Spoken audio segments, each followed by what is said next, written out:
Salut tout le monde, j'espère que vous allez bien, c'est Nat. Aujourd'hui on va réaliser du coup une tarte aux poires par Bourdaloue.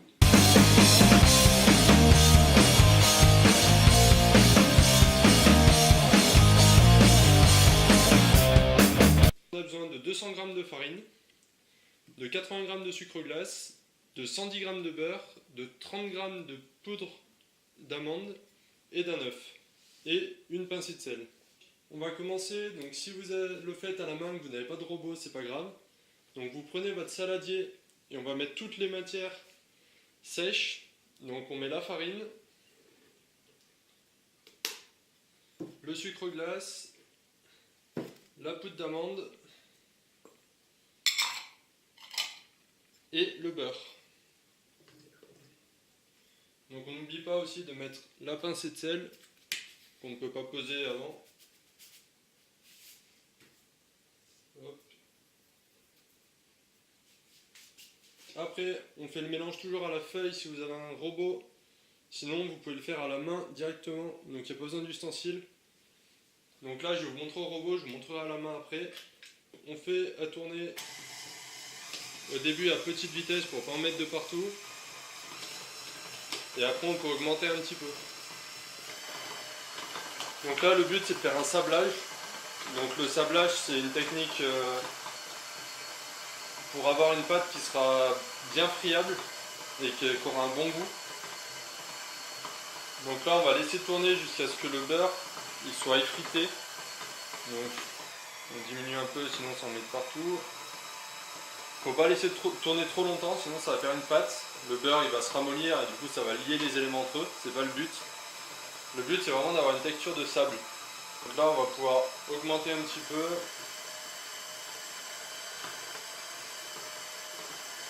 Je vous montrerai la texture après. Donc pour ceux qui font au robot, on laisse tourner jusqu'à ce que ce soit une texture sable, qu'il n'y ait plus trop de morceaux de beurre. Et là du coup je vais vous montrer pour faire à la main. Donc là j'arrête avant volontairement. Hein. Je vais le finir à la main, comme ça je vous montre comment on fait. Hop. Donc tout simple. Vous prenez la matière et vous l'effritez entre vos mains. Le but étant de casser les morceaux de beurre et d'amener cette texture de sable. Donc n'ayez pas peur d'y aller. Se lavera les mains après, c'est pas grave, on essaie de pas en mettre de partout comme moi.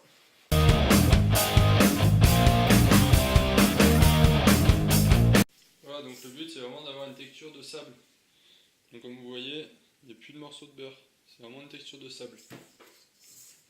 Donc une fois qu'on a cette texture là, on vient donc rajouter l'œuf. Donc on va aller se laver les mains avant.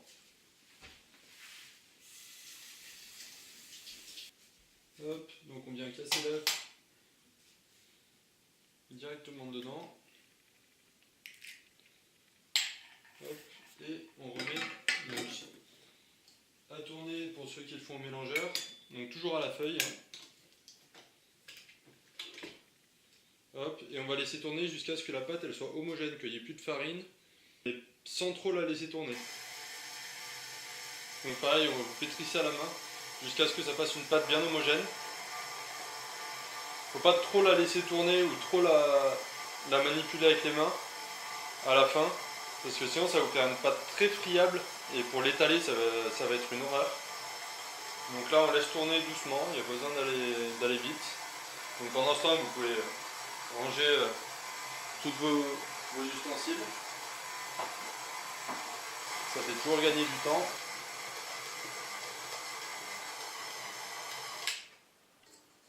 Ça prend pas longtemps, c'est vraiment pas long. Hop. On enlève, on racle bien.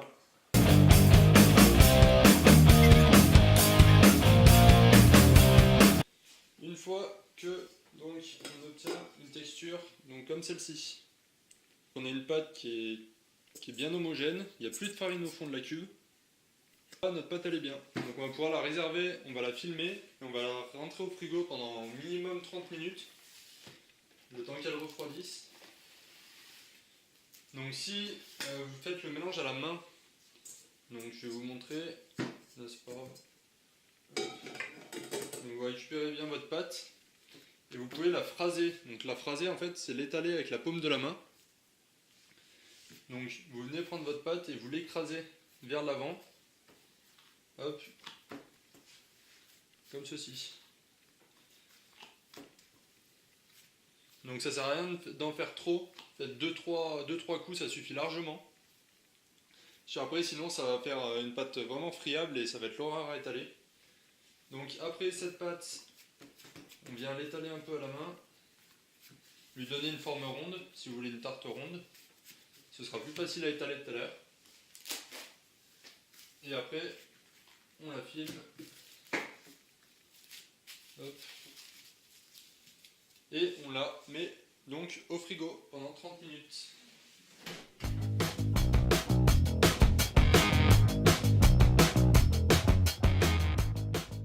Pour ça, on aura besoin de beurre, de poudre d'amande, d'œuf, de sucre, de poudre à crème, de crème pâtissière et d'un bouchon de rhum.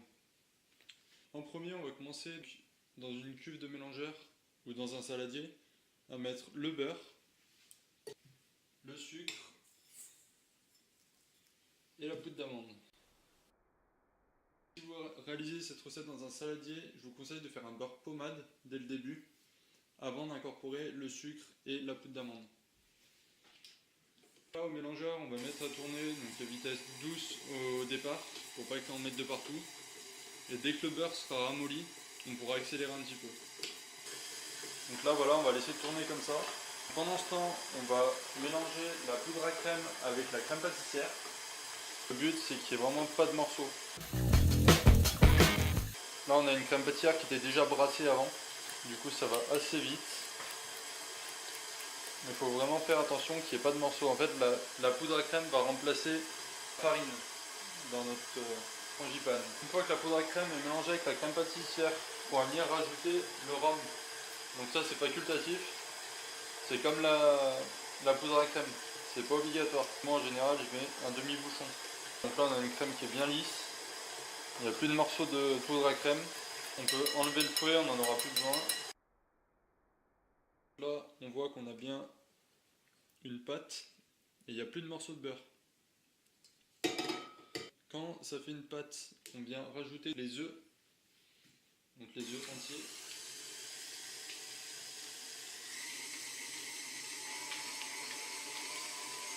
Donc là, on peut mettre à tourner assez rapidement. Le but, c'est de blanchir le mélange.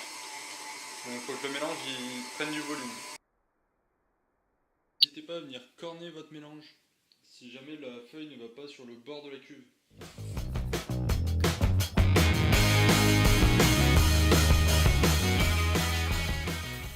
Voilà, donc une fois que votre crème a pris du volume, comme ceci, on va venir rajouter petit à petit la crème pâtissière. Donc le mieux c'est de la rajouter en 3 fois. Donc quand la première partie est incorporée, on peut en rajouter encore un peu.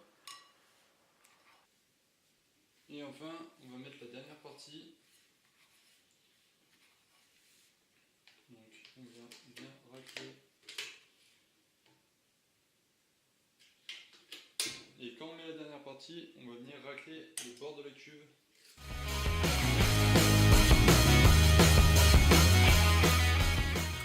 Le cornet en fait ça va éviter qu'il y ait des morceaux qui ne soient pas mélangés sur le bord de la cuve.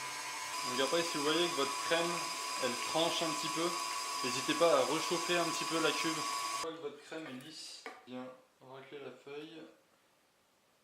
Donc là votre frangipane donc, est terminé, on a une crème qui est bien lisse.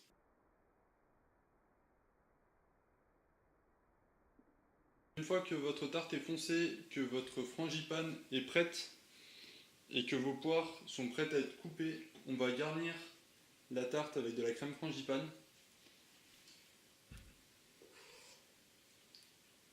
Ça sert à rien de trop la remplir, donc là on va remplir à moitié.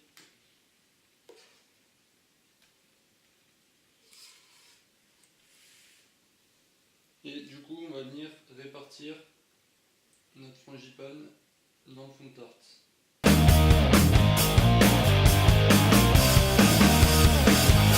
Une fois que ça c'est fait, on vient donc couper les poires en fines lamelles.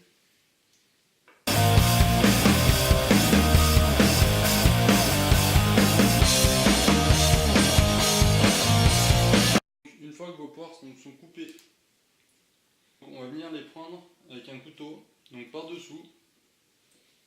et les aplatir légèrement vers vous.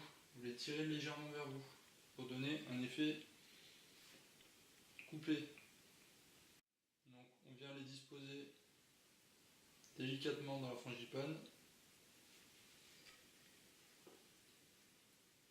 Donc pour commencer on fait une croix.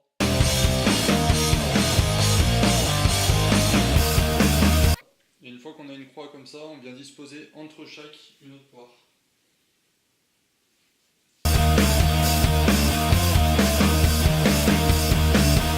Une fois que nos poires sont réparties sur la tarte, on va venir donc saupoudrer d'amandes effilées.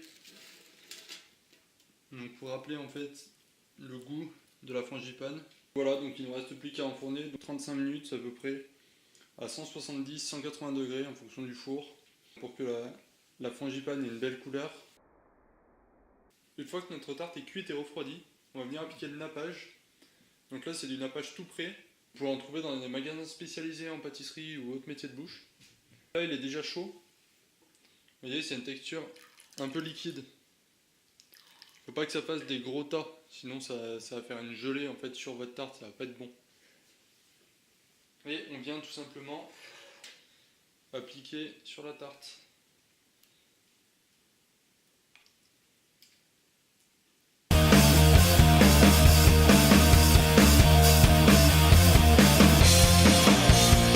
Voilà, donc là il y en a bien de partout. On fait attention de ne pas laisser des gros tas, donc on étale. Moi je mets toujours un coup sur la pâte à l'extérieur. Ça permet en fait d'éviter les coulures. Et ensuite il ne reste plus du coup qu'à la placer sur carton. J'ai choisi un carton blanc classique. Vous pouvez très bien, si vous n'en avez pas, mettre dans une assiette ou sur carton or si vous en avez. C'est encore mieux. C'est très important du coup d'avoir une tarte froide. Ça évite qu'elle se casse si elle est trop chaude. Elle se cassera plus facilement si elle est chaude. Et du coup, on a notre tarte aux poires qui est terminée, donc bien brillante. La cuisson, elle est quand même bien cuite. Les tartes aux poires, c'est important de les faire bien cuire. Sinon la frangipane, en fait, avec les poires, ne va pas cuire à l'intérieur. Elle va cuire que sur l'extérieur.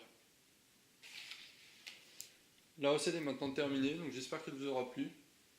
N'hésitez pas à mettre un commentaire, un pouce bleu en bas de la vidéo si elle vous a plu, une photo de vos réalisations, et on se retrouve bientôt. Salut!